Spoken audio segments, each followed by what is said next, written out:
और अब बात कर लेते हैं मोंथा तूफान की। आंध्र प्रदेश के तट से कल शाम को टकरा गया था मोंथा तूफान।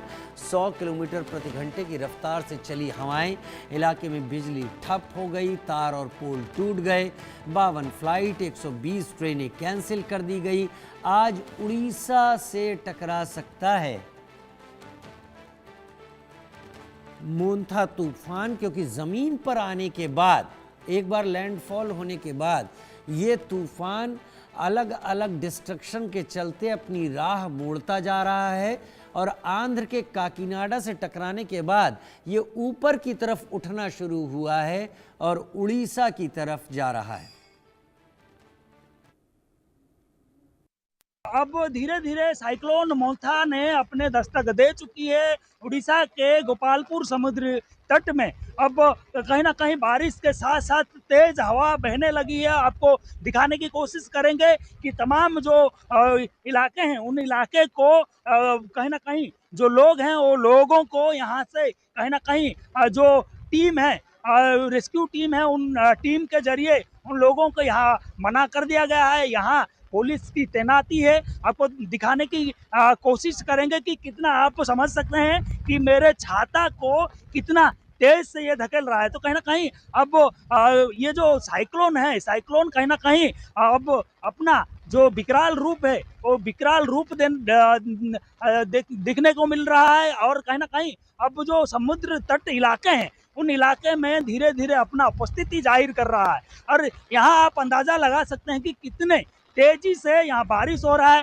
कितने तेजी से यहाँ कहीं ना कहीं जो अपना जो उपस्थिति है, उपस्थिति साइक्लोन मोंथा जाहिर कर रहा है। आपको दिखाने की कोशिश करेंगे। वहाँ उस पार आप देख सकते हैं कि कितने तेजी से बारिश हो रहा है, कितने तेजी से हवा बह रहा है। तो कहीं ना कहीं हम उसी तट इलाके में है, उसी तट इलाके में हम मौजूद हैं। उस जो जिस तट इलाके में हाई अलर्ट जारी किया हुआ है, उन उड़ीसा के गंजाम जिले के जो गोपालपुर समुद्र तट है उस तट को रेड अलर्ट जारी किया हुआ है। उसी के साथ साथ तमाम जो तटीय इलाके हैं उन इलाके में भी हाई अलर्ट जारी किया हुआ है। उसके साथ साथ जो आंध्र प्रदेश के काकीनाडा है, काकीनाडा में अब लैंडफॉल की जो प्रक्रिया है वो प्रक्रिया शुरू हो चुकी है। लगभग जो 2 से 3 घंटे तक ये प्रक्रिया जो होगी, कहीं ना कहीं ये अब धीरे धीरे शुरू हो चुकी है और तेज हवा के साथ अब बारिश धीरे धीरे होने लगा है। ओडिशा के गोपालपुर समुद्र तट से अक्षय महाराणा की रिपोर्ट, इंडिया न्यूज। अंधेरे में कहीं ना कहीं जो लोग हैं वो लोग तो सुरक्षित हैं, लेकिन ये जो हवा है और जो बारिश की जो सिलसिला है रुकते रुकते और धीरे धीरे आगे बढ़ रहा है। कभी रुक जा रहा है, कभी तेज बारिश और तेज हवा के साथ बह रहा है। लगभग 70 से 80 की स्पीड में हवा बहने लगा है। यहाँ तटीय इलाके में हाई अलर्ट जारी होने के बाद यहाँ जो लोग हैं, लोग नजर नहीं आ रहे हैं। कुछ जर्नलिस्ट को छोड़कर लोग यहाँ नहीं हैं, लेकिन जो एरिया है, कहीं ना कहीं इन एरिया में कभी यहाँ ज्यादा जन समागम होता था। इस दरमियान, इस जो साइक्लोन के दरमियान अब सन्नाटा ही सन्नाटा छाया हुआ है। दिखाने की कोशिश करेंगे। फिलहाल यहाँ से आप अंदाजा लगा सकते हैं कि कैसे जो साइक्लोन मोंथा है अपना कराल जो विकराल रूप लेके जो तटीय इलाके हैं उन तटीय इलाके में टकरा रहा है। और टकराने के बाद अब उसका उपस्थिति जो है धीरे धीरे जाहिर कर रहा है। कभी रुक जा रहा है, कभी तेज बारिश के साथ हवा ले आ रहा है। उसके साथ साथ जो कच्ची मकान है उस मकान को नुकसान करने की जो आकलन किया जा रहा है, शायद इस हवा और बारिश में वो भी असंभव नहीं हो सकता। लेकिन जो हवा के गति के साथ बारिश होने वाला है, कहीं ना कहीं उन इलाके में ज्यादा असर डालने वाला है जो पहाड़ी इलाके में है। कहीं ना कहीं पहाड़ी इलाके में ज्यादातर बारिश होने के वजह से वहाँ भूस्खलन जैसे स्थिति पैदा हो सकती है। वहाँ रेस्क्यू टीम अब पहुंच चुका है। एनडीआरएफ से लेकर ओड्राफ के तमाम टीम वहां मौजूद हैं। कैसे लोगों को इवाक्यूएट किया जाएगा, कैसे लोगों को स्थानांतरित के साथ साथ जानवर जो हैं उनको भी कैसे सुरक्षित रख पाएंगे, उसके तहत लगे हुए हैं। लगभग 2000 से ज्यादा मल्टीपर्पज शेल्टर होम तैयार किया गया है। लगभग 1400 से ज्यादा प्रेग्नेंट वुमेन को जो नजदीकी अस्पताल है वहां भर्ती कराया गया है। लगभग कई जो लोग हैं बीमार लोग उनको भी स्थानांतरित किया गया है। तमाम इंतजाम सरकार के ओर से किया गया है। लेकिन ये साइक्लोन के प्रभाव में कितने जो जिले हैं वो जिले प्रभावित होते हैं, कितने जिले में ये अपने दस्तक देता है, कितने जिले को अपने चपेट में लेता है, ये भी देखना होगा। लेकिन काकीनाडा के पास लैंडफॉल करने के बाद धीरे धीरे अब जो तटीय इलाके हैं वहां अपना प्रकोप दिखा रही है। कहीं ना कहीं उन इलाके में ज्यादा इफेक्ट होने की संभावना को कहीं ना कहीं नकारा नहीं जा सकता। उन इलाके में यह असर डालेगा जिन इलाके को हाई अलर्ट में रखा गया है। ओडिशा के साथ साथ तमाम आंध्र प्रदेश, वेस्ट बंगाल से लेकर उत्तर प्रदेश के कई जिले को भी सतर्क में रखा गया है।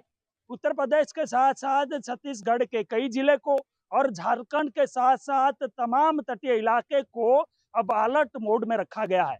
कहीं ना कहीं अब ये अपना उपस्थिति जाहिर कर रहा है और धीरे धीरे तटीय इलाके को छूने के बाद अपने हवा के गति धीरे धीरे उग्र होते जा रही है। उसके साथ साथ तमाम इलाके में बारिश के साथ अब लगभग 70 से 80 के स्पीड में हवा बहने लगा है। वहां ज्यादातर नुकसान होने की संभावना जताई जा रही है। कहीं ना कहीं जो कच्चे मकान है उन मकान को नुकसान के साथ साथ जो पेड़ हैं, पेड़ गिरने की जो संभावना जताई गई है, कहीं ना कहीं अब धीरे धीरे एक दो जगह में वो भी नजर आ रहा है। उसके साथ साथ जो बिजली की खंभे गिरने की आकलन किया गया था वो भी कहीं ना कहीं अब नजर आ रहा है। तो कहीं ना कहीं ये जब हीट अब शुरू हो चुका है, उसकी उपस्थिति अब जाहिर कर चुका है। लेकिन ये कितने एरिया को अपना चपेट में लेता है, ये कितने एरिया को अपना कहर दिखाता है, ये देखना बाकी है। ओडिशा के गोपालपुर से मैं अक्षय महाराणा, इंडिया न्यूज। दीपक विश्वकर्मा हमारे सहयोगी इस वक्त विशाखापट्टनम से हमारे साथ लाइव इस वक्त जुड़ गए हैं ज्यादा जानकारी के साथ। दीपक, सवाल सीधा सा, कल रात से लेकर अब तक आपने क्या देखा, क्या महसूस किया, और अभी ये तूफान उड़ीसा की तरफ मुड़ चुका है, क्या स्थितियां हैं वहां? देखिए, दो अलग अलग चीजें हैं कि जिस तरीके के कयास लगाए जा रहे थे उससे थोड़ा सा रास्ता बदल दिया गया था, एक चीज। दूसरी चीज जो सबसे बड़ी बात है, आंध्र का जो कोकीनाडा का इलाका जहां सबसे ज्यादा डैमेज की स्थिति की बात की जा रही थी, यहाँ जहां सबसे ज्यादा नुकसान की बात की जा रही थी, वहां की मौजूदा स्थिति में जो जानकारी निकल के आई, जो हमने तस्वीरें देखी कि फसलों को बहुत ज्यादा नुकसान हुआ है। किसानों को 1 लाख हेक्टेयर के आसपास की जो भूमि है, सिंचित भूमि थी जहां फसल खड़ी थी, हमने वहां से रिपोर्ट भी की, उसको सबसे ज्यादा नुकसान हुआ है। एक बुजुर्ग महिला की मौत हुई है और 2 लोग गंभीर रूप से घायल हुए। दीपक, मुझे पता है बहुत सारी जानकारियां आपके पास हैं, आप जानकारियां बताते रहें और तस्वीरें दिखाएं, समुद्र की, लोगों से बात करें, ये सारी तस्वीरें दर्शक देखना चाहेंगे। देखिए, जिस तरह की चर्चा की जा रही थी, पहले तो विशाखापट्टनम का ये वो बीच है जिसको पूरी तरीके से खाली करा लिया गया है। यहाँ एनडीआरएफ मौजूद है, यहाँ पुलिस मौजूद है। हमें भी एक जगह से ज्यादा जाने की परमिशन नहीं दी गई है। हम जहाँ खड़े हैं, हम अपनी भी लाइन को क्रॉस नहीं कर रहे, हम अपनी लाइन में खड़े। और ये वेग आप समझ सकते हैं, लहरें जिस दबाव में उफान मार रही है, इससे आप कल्पना कर सकते हैं कि किस तरह की स्थिति होगी। ये लहरें भी, मैं दाईं ओर एक बार महावीर को कहूंगा, विजय को दिखाएंगे, ये जितना भी आप काला पोर्शन देख रहे हैं, इस पूरे काले पोर्शन तक पानी गया था, लेकिन धीरे धीरे अब यहां से पानी सिमटना शुरू हो गया। लहरें लगातार आपको दिखाई दे रही हैं। दूसरी सबसे बड़ी बात है जो जानकारी निकल के आ रही है कि तेलंगाना में तबाही हुई है। दूसरी बात यह है कि स्कूल डूब गया था जिसमें बच्चों को इवैक्यूएट कर दिया गया है। कार ट्रक तेलंगाना में बह गए, रेलवे स्टेशन में पानी भर गया था, वहां पर जो ट्रेन है, एक एक्सप्रेस ट्रेन, उसको रोकना पड़ा। इसके इतर यदि बात की जाए, जो अभी जानकारी मिली है कि तूफान से आज सुबह जो उड़ीसा का गंजम इलाका है वहां ये पहुंचा है, जहां ऊंची ऊंची जो लहरें हैं वो उड़ी है। और उड़ीसा के 8 ऐसे जिले हैं जिसमें तूफान ने तबाही मचाई है, जिसमें गंजम, गजपति, रायगढ़, कोरापुट, मलकानगिरी, कंधमाल, कालाहांडी और नबरंगपुर ऐसे इलाके हैं जहां पर इस पूरा जो तूफान है मोन्था, इसने नुकसान किया। इसके इतर यदि बात की जाए तो 11,000 लोगों को अभी तक जो जानकारी निकल के आ रही है, उड़ीसा 11,000 लोगों को निकाला गया है, 30,000 से ज्यादा लोगों को सुरक्षित पहुंचाया गया है। ओडीआरएफ की 30 टीमें तैनात की गई है, एनडीआरएफ की 5 टीमें तैनात की गई है। और इसके इतर यदि बात की जाए, चंद्रबाबू नायडू ने जो बयान दिया है उनकी तरफ से जो जानकारी आई है कि राज्य में अभी तक 2 लोगों की मौतें हुई हैं, एहतियात के तौर पर कम से कम नुकसान हो इस तरह का भी कोशिश की गई थी। और सबसे बड़ी बात राजीव ये है, इस पूरे घटनाक्रम में आंध्र प्रदेश में जो हमने देखा, इंडिया न्यूज ने देखा कि अगर कोई कैजुअलिटी की बात आई या कोई पेड़ गिरा या कोई बिजली का खंभा गिरा तो तत्काल वहां टीम पहुंची और उसको वहां से हटाया गया। ये एक बहुत बेहतर चीज देखने को मिली। क्या बारिश हो, क्या हवा हो, इससे कोई फर्क नहीं पड़ रहा था। वे लोग तमाम बार उन जगहों पर जब तेज बारिश हो रही थी, हम भी ग्राउंड जीरो पे मौजूद थे, तो वहां पर स्थिति ये थी कि जैसे ही कोई पेड़ गिरता था वहां टीम पहुंचती थी और टीम पहुंचने के बाद वहां से उस पूरी चीज को खाली कर देती थी।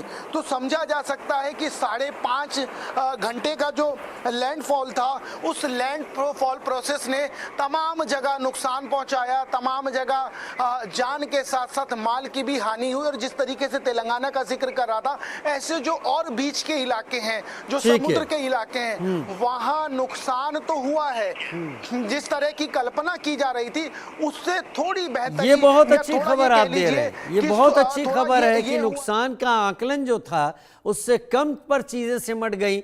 इसको तैयारियों का भी असर कहा जा सकता है कि तैयारियां इतनी बेहतर हुई कि ये चीजें सामने नहीं आई। फिलहाल के लिए बहुत धन्यवाद दीपक, हमारे साथ जुड़ने के लिए आपका। बढ़ते हैं आगे। त्योहारी सीजन खत्म होते ही